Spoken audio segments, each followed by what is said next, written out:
রাধারানী কে জানো কি বাবা? কৃষ্ণের কে? কে বলো তো বাবা? কে গো বাবা? বলো না শোনা বাবা, আমার বাপ ছেলে তো কথা হচ্ছে, এই যে আলোচনা করলে কিন্তু ভালো লাগে। সে তো নয় সামান্য রমণী, রমণীর শিরোমণি, মূলাধারে পারে ঘুম, যোগে যোগে জাগাইয়া দেখে তার লীলার ধুম। যাহা জানে না গণেশের পিতা, স্তব্ধ বেদ পুরাণ গীতা, যে রাধার গুণ বর্ণনে পরম ব্রহ্ম পরাপর ধরে আল্লাদিনী নাম, অভগতির বিনোদিনী, সে যে অভগতির প্রতি বলে এতগুলো শ্লোক বললে মানুষ আর বুঝতে পারবে না। তুমি জানো বলে তুমি বলে দিলে গট গট করে। কি মানুষকে তো ভেঙে বুঝিয়ে দিতে হবে। ভক্ত কি, ভক্ত যদি না বুঝলে তাহলে আর কি লাভ হলো? কি কি বুঝবে, কি বুঝবে? মতে মু যদি উড়িয়া কথা কহু, ইয়ে 24 মানুষ বুঝি পারিবে? বুঝি পারিবে। তাঙ্কু ভাঙ্গি কে বুঝি কহিলে না তো বুঝি পারিবে। ঠিক তেমনি বলছে আল্লাদিনী শক্তি রাধারানী, রসৌদকারিণী, অষ্টসখীর শিরোমণি। এ কে জানো? আহা, এ তো নয় রে রমণী, এ তো নয় রে রমণী, আরে তো নয় রমণী, এ তো নয় রমণী, রমণী রমণী রমণী রমণী রমণী, এ তো নয় রে রমণী, এ তো নয় রে রমণী, আরে তো নয় রে রমণী, এ তো নয় রমণী। তাহলে একে যদি রমণী নয় তাহলে একে? হ্যাঁ বলে রাধারানী রমণী নয়, রাধারানী পরম পুরুষ। হ্যাঁ ও বাবা, এ আবার কেমন কীর্তন? আরে আমরা দেখছি রাধারানী শাড়ি পরেছে, ছায়া পরেছে, ব্লাউজ পরেছে। কি গো, আমরা রাধারানী রূপে দেখি, তাকে নারী রূপে দেখি, কিন্তু কোনো রমণী নয় না। যদি কেউ রাধারানীকে মেয়ে হবে, তার ভজন সাধন বৃথা। ঝোলা ঢাকিয়ে রাখো, ঝোলা বের করে জপ করতে নাই। গুরুদেব বলে দেয়নি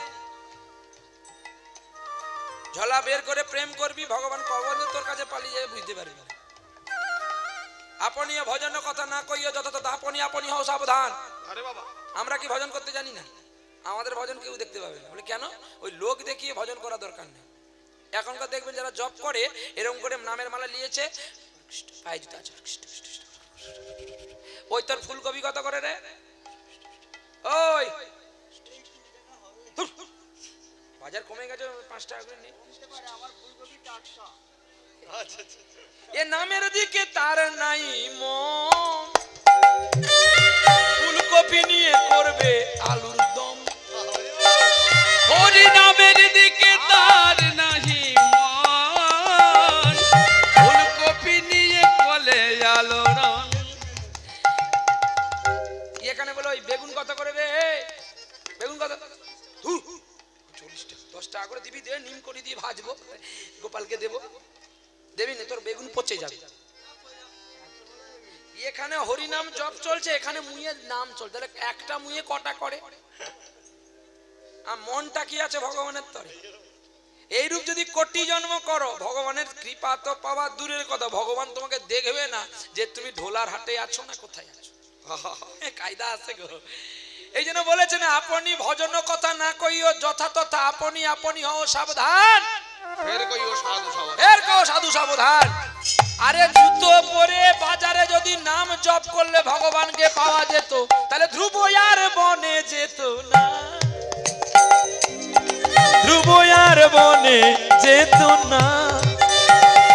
আরে ধ্রুব আর বনে যেত না, ধ্রুব আর বনে যেত না। সাধন এত সহজ জিনিস নয়, সাধন বড় কঠিন। সাধনার মধ্যেই তাকে পাওয়া যায়। কি জয়দেব গৃহ ছাড়া হতো না,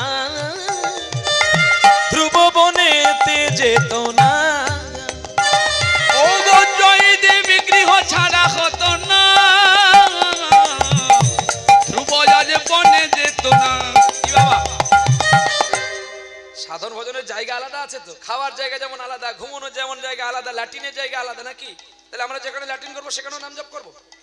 নিশ্চয়ই না। তাহলে ভজন ক্রিয়া আমাদের নষ্ট হয়ে যাবে তো। নাম মুখে বলতে পারো, কিন্তু তা বলে জপমালা নিয়ে কাম গায়ত্রী বীজ গায়ত্রী জপ করা সব জায়গায় যাবে না।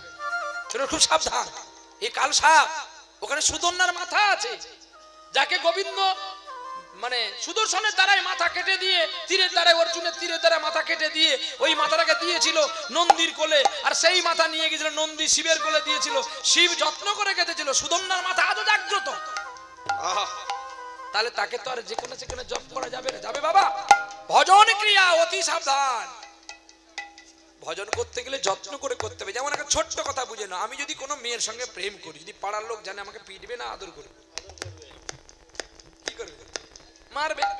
তাহলে মেয়ের সঙ্গে প্রেম করতে গেলে আস্তে, এখন গান চলছে, পরে কথা বলবো, আস্তে করে রেখে দেবেন। কি এটা মাইকের ফোনে বলে বুঝতে পারলেন, আর কি বুঝতে পারতেন? কেউ আপনারা জানবেন হয়তো, এমনি কেউ কাউকে ফোন করেছে। কিন্তু যদি বলে এই এখন গান করছি, এখন রাখো, তোমার সঙ্গে গান ছেড়ে নেমে আমি কথা বলছি, তখন আপনারা মনে ভাববেন বাবাজি এবার কাকে ফোন করে, কি সন্দেহ থাকবে। আর তখনই সন্ধ্যের দানা যখন পেছনে যাবে, তখন সন্ধ্যে দানা থেকে থেকে একে একে 2, 2 দিয়ে 3, 3 3 4 হয়ে গেল ফার। তখন মার খাবেন, নাহলে বিয়ে করতে হবে, দুটো যেটা হবে। কিন্তু এখন তো সকলে খাওয়ার ধাঁধায় আছে, কে আর বিয়ে করবে? হ্যাঁ, কিন্তু দেখা গেল কি জানো, এতে কিন্তু ভালোবাসার প্রেম প্রতীকটা নষ্ট হয়ে যায়। তাই রাধারানী পরম পুরুষ, এই কারণে রাধা কৃষ্ণ একই আত্মা, দুটি দেহ ধরি অনন্যে বিরাজ করে, রস আস্বাদন করি, লীলা করিবার তরে নন্দসুত হরি, ভুবনে প্রকাশন গুরু রূপ ধরি। এবারে বাংলায় বুঝতে পারলেন, কৃষ্ণ আর রাধা একই আত্মা, দেহ কিন্তু দুটো, একটা পুরুষ হলেন, একটা প্রকৃতি হলেন। তাই নিজে যদি না জপ করি, তাহলে জগতের লোক জপ করবে কি করে? কি গো, যদি গৌরী নাই আসিত কেমনে হইত, কেমনে ধরিতাম দেখে, যদি গৌরী নাই আসিত কেমনে হইত, কেমনে ধরিতাম দে, কেমনে ধরিতাম দে। শ্রীরাধার মহিমা প্রেম রস সীমা, জগতে জানা তোকে সখী, জগতে জানা তোকে। ও গো শ্রীরাধার মহিমা প্রেম রস সীমা, জগতে জানা তোকে। এই বাবাজি এখানে বসো, জগতে জানা তোকে। আচ্ছা, প্রেমিক না হলে কি প্রেম করতে ইচ্ছে হয়? এইখানে বসো, প্রেমিককে দেখেই তো প্রেম জাগবে। তোমরা গৌর ভক্ত গো, তোমরা কৃষ্ণ ভক্ত, তোমাদের দেখেই তো প্রেম জাগবে বাবা। চলো, আমি পেছনে অনেক কৃষ্ণ ভক্ত বসে চুপচি করি, ভাবছি আমি দেখতে পাইনি। তাহলে ইনারাই কৃষ্ণ ভক্ত নয়, ইনারাও কৃষ্ণ ভক্ত। অদীক্ষা জীবন শূন্য, দীক্ষ শূন্য বান্ধবা, পুত্রহীন গৃহ শূন্য, সর্বশূন্য দারিদ্রতা। যেমন দীক্ষিত ভক্ত আলাদা আর অদীক্ষ ভক্ত আলাদা। আমি ভক্তই ছোট করি না, কিন্তু কৃষ্ণ ভক্ত আর অদীক্ষা ভক্ত দুটো তফাৎ থাকে। যেমন পোষা কুকুর আর ছাড়া কুকুর। আমরা হচ্ছে পোষা কুকুর, আমাদের গলায় বগলেশ আছে, আর যাদের বেল্ট পরা নেই তারা ছাড়া কুকুর। আমরা হচ্ছে বাড়ির বাবুর বাড়ির কুকুর, আর যাদের বেল্ট পরা হয়নি তারা ছাড়া কুকুর, যেখানে সেখানে মার খাবে। বাবুর বাড়ি কুকুর যদি অপরাধ করে তবু বলে বাবুর বাড়ি কুকুর, বগলেশ লাগানো আছে, এর অপরাধ ক্ষমা করে, ছেড়ে দেন। তাই আপনারাও বাবুর বাড়ির কুকুর হন, দেখবেন গোবিন্দ ঠিক কৃপা করবে। বাবু বলতে গোবিন্দ, কুকুর বলতে যেন বৈষ্ণবের নাথের কুকুর হতে পারি। ও গো বৈষ্ণব ঠাকুর দয়ালো সাগর, এ দাসে করুণা করি দয়া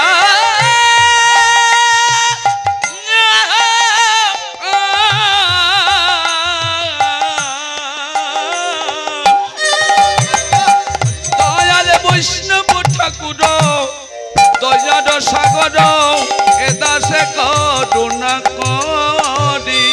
জগতীয় পদ ছায়া সুদা মারি, ওগো দিয়া পদ ছায়া কোথায় আমারে তোমার চরণ ধরি তোমার চরণ ধরি ওগো দিও পদ ছায়া এ বৈষ্ণব ঠাকুর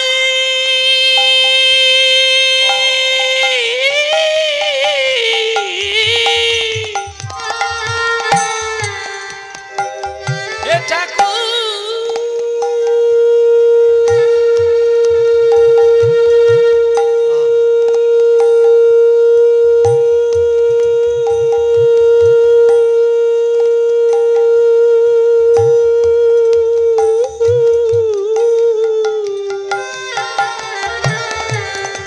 দিও পদ ছায়া সুধাও গা মারে ওগো তোমার চরণ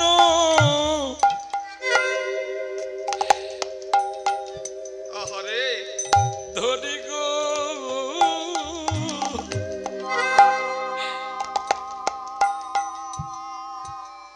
যেন তোমার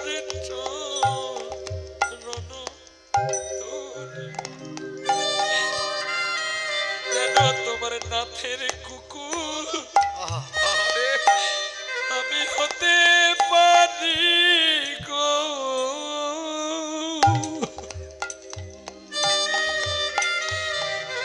যেন আমি গেলে না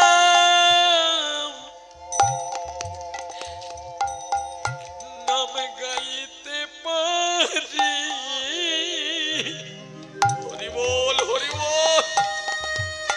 যেন নাথের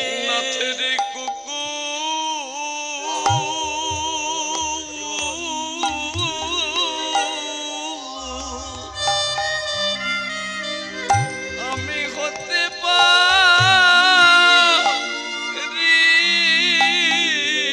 গো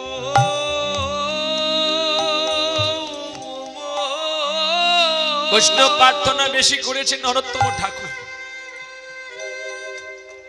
এর মতো এত বৈষ্ণব পদাবলী কেউ লিখতে পারেনি নরোত্তম ঠাকুর বৈষ্ণব কিনে এত লিখেছিলেন রাধা কৃষ্ণ প্রাণমোর প্রাণ তার প্রাণ হ্যাঁ গৌরাঙ্গ বলি তবে পুলকোশরী হরি হরি বলি নয়নে বহেনি সব নরোত্তম ঠাকুরের প্রার্থনা নরোত্তমর জন্ম হয়েছিল বাংলাদেশে নরের মধ্যে উত্তম হয়েছিল নরোত্তম নরোত্তমের কাহিনী অনেক বাবা তিনি লোকনাথ প্রভুর কাছে দীক্ষা নেওয়ার পরে আড়াল দিয়ে গুরুদেবের দুধ গরম করছে হঠাৎ করে রাধা গোবিন্দের কথা শুনতে গিয়ে দুধ উতলে উঠেছিল গরম হাঁড়ি তার জ্ঞান নেই জ্ঞান শূন্য নরোত্তম যেই হাতে ধরতে গেলে হাত জ্বলছে পুড়ে গিয়েছিল গুরুদেবের চরণে তেল মর্দন করতে এলো পারলো না দুটো হাত লুকিয়ে রেখেছে লোকনাথ বলছে কি রে তোর গুরু ভক্তি কমে গেল তুই আমি একটু চরণে তেল মর্দন করতে পারি না যেই কাপড় থেকে হাতটা বের করে দেখে দুটো হাত পুড়ে ঝলসে ছাই হয়ে গেছে কি রে তোর হাত এমন হলো কেন বাবা ওই রাধা গোবিন্দের কথা হয়েছিল ভেতরে আমি কান পেতে শুনেছিলাম আর গোবিন্দের জন্য যে ক্ষীর করেছিলাম ও উতলে পড়ে যাচ্ছে বলে আমি ছুটে এসে নামাতে গিয়েছিলাম আরে আমার হাতটা পুড়ে গেছে যত দেরি যাচ্ছে তোর এক একটা করে আমি লীলা দেখছি নরোত্তম তোর নাম ছিল নরু আজ থেকে তোর নাম দিলাম নরোত্তম ভক্ত জগতে সকলে থেকে প্রণাম করবে ভক্ত নরোত্তম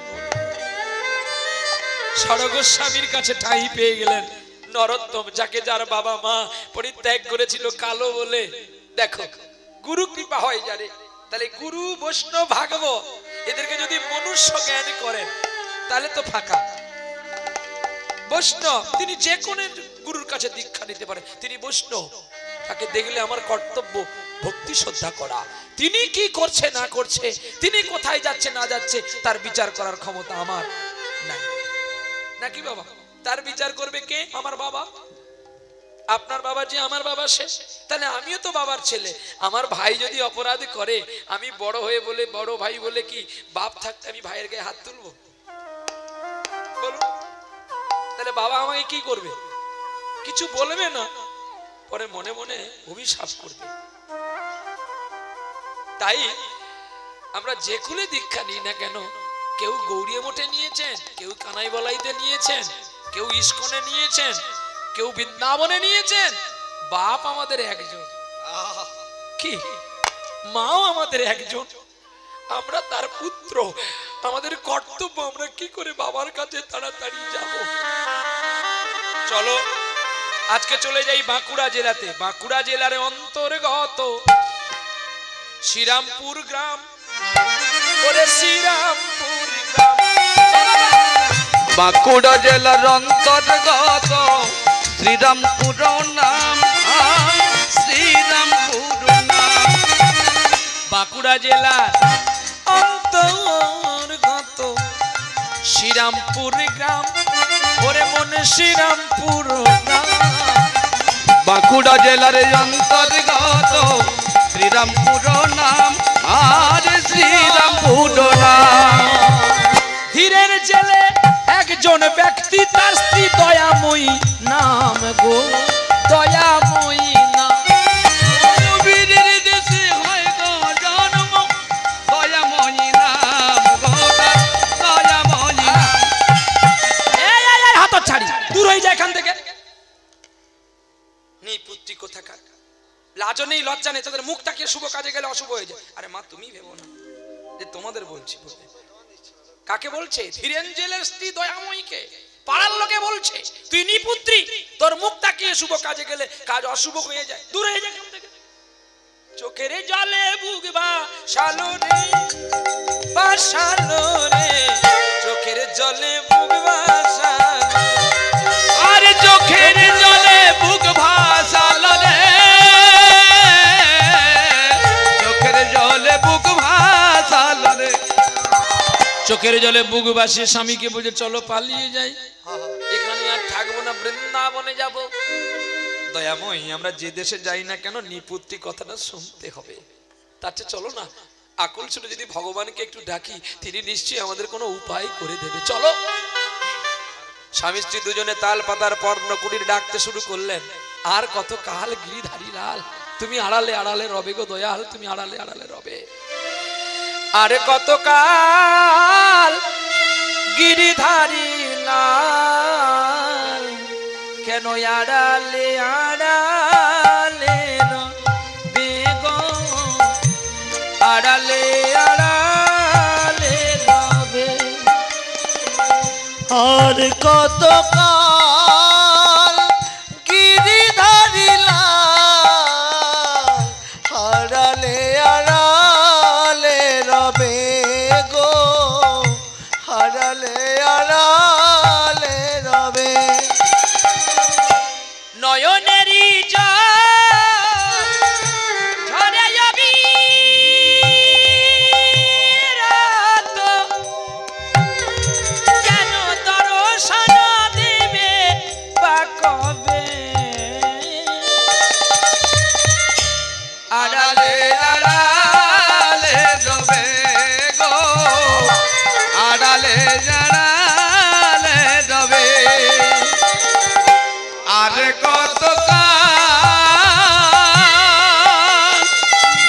গিরিধারী লাল, আড়ালে আড়ালে রবে গো, আড়ালে আড়ালে রবে। আর কতকাল গিরিধারী লাল আড়ালে আড়ালে রবে। হরিনাম কৃষ্ণ নামে পাগল করে তুললো। আর দেখতে পেল অদূরে, বলে বলো হরি, হরি বল, বলো হরি, হরি বল, বলো হরি, হরি বল। ওই দেখো স্বামী, কতগুলো মানুষ বৃন্দাবনে যাচ্ছে, ওদের সঙ্গে আমরা যাবো, পালিয়ে চলো। স্বামীর হাতটা ধরে এই বৃন্দাবনে যাওয়া মানুষের সঙ্গে ঢুকে গেলেন, কিন্তু তারা তো বৃন্দাবন যাচ্ছে না, তারা শ্মশান যাত্রী করেছে। একজন জমিদার বাবু, তার স্ত্রী আর জমিদার বাবু মারা গেছে, একটা রেখে গেছে কন্যা। আর সেই কন্যাটাকে কে নেবে? পুত্র হলে তবু মানুষের টান থাকতো, মেয়ে হলে কে নেবে বাবা, কি না? কিন্তু ছেলে মেয়ে যে সমান সেটা কেউ জানে না। তাই বলছে ওকে নিয়ে চল শ্মশানে, ও মারা যাবে, ওকে ওই মাটির একখানা কোণে পুঁতে ফেলবো, ঝামেলা চুকিয়ে যাবে, চল। মেয়েকে কোলে নিয়ে সকলে গেছে, যখন দেখছে বলে কি রে চিতাগুলো জ্বালিয়ে দিলাম এখনো কেন ওইটা মরেনি রে, বোধে মরবে না, কে নিবি নে? শুনতে পেল মা দয়াময়ী, ছুটে গেলেন তাদের কাছে, বলো না গো কে এখনো মরেনি, কে আর মরবে? ওই দেখ একটা মেয়ে পড়ে আছে, দাও না গো, আমার কোনো সন্তান সন্ততি নেই, দাও না মেয়েটাকে, আমি মেয়েটাকে নিয়ে যাব। বাহ, কোনদিন জমিদারে কন্যা বলে পরিচয় দিবি না তো? না না না, কোনদিন জমিদারে মেয়ে বলে আমি পরিচয় দেব না, আমি সদা ওকে ভালোবাসবো, ও আমার মা হবে, আমি ওর মা হব। সত্যি? হ্যাঁ গো। সেই কন্যাকে পাওয়ার পরে বড় আনন্দ মন করেছিল, আর মেয়েটার নাম কি দিয়েছিল যেন? সাধনা। আমরা সাধনা করে যখন শ্মশানে পেয়েছি, আজ থেকে আমার মেয়ের নাম হবে সাধনা। ওই সাধনাকে নিয়ে গিয়ে একটু একটু করে বড় করছে গো, আর সাধনা মায়ের কোলে শ্রীরামপুর গ্রামে একটু একটু করে বড় হচ্ছে। আর বাবা কি করে? বাবা জাল ফেলে মাছ ধরে বাজারে বিক্রি করে আসে। একদিন সাধনা তো 5 বছর বয়স হয়ে গেছে, সাধনা বাবাকে বলছে, বাবা তুমি যে মাছটার উপরে জাল ফেলো, তুমি জানো না মাছটা কত কষ্ট পায়? কষ্ট? হ্যাঁ বাবা। তুমি জানো না মাছের উপরে যখন জাল পড়ে মাছ তখন ছটপট করে না বাঁচবার জন্য? বাবা, যার প্রাণ তুমি ফিরিয়ে দিতে পারো না তার প্রাণ নষ্ট করো কেন? এই যে পাপ, তুমি জানো পাপ যে তার নিজের বাবাকেও ক্ষমা করে না, ছাড়ে না। বাবা তুমি এই কাজ ছেড়ে দিয়ে চলো না, আমরা ভিক্ষা করব। হ্যাঁ রে, ভিক্ষা কি পাপ নয়? কে বলেছে? তুমি জানো না হরিদাস ঠাকুর ভগবানের জন্য ভিক্ষা করেছিল, রায় রামানন্দ ভগবানের জন্য ভিক্ষা করেছিল, আর কে করেছিল জানো? আর করেছিল গোবিন্দ ঘোষ। শুধু একটু অপরাধী করেছিল, মহাপ্রভু বলেছিল সঞ্চয় করবি না, শুধু একটা করি তোকে লুকিয়ে রেখেছিল, তাও আবার গোবিন্দকে দেবে বলে। যেই মহাপ্রভু জেনে গেলেন, মহাপ্রভু গোবিন্দ ঘোষকে নির্বাসন দিয়েছিলেন। বাবা আমাদের যতটুকু প্রয়োজন ততটুকুই ভিক্ষা করব, এর বেশি করব না বাবা, চলো। তুমি জানো না সংসারে সাগর রূপেণ মিনি রূপেণ মানবা, জঞ্জাল জাল রূপেণ কাল রূপেণ ধীবরা। ও বাবা তুমি আজকে মাছকে ধরছো তুমি ধীবর হয়ে, কিন্তু তোমাকে যখন আমার কাল রূপ ধীবর বেঁধে নিয়ে যাবে। বাবা আজকে তুমি যে মাছটাকে ধরলে তার সন্তান দূরে দাঁড়িয়ে দাঁড়িয়ে কাঁদছে, আর যেদিন তোমাকে কাল রূপ ধীবর নিয়ে যাবে কি আমাকে নিয়ে যাবে? তুমি কিছু করতে পারবে বাবা? তাই বলি বাবা এই কাজ ছেড়ে দিয়ে চলো না, আমরা ভিক্ষা করব। আরে ভিক্ষার ঝুলি কাঁধে নিল, ভিক্ষা করতে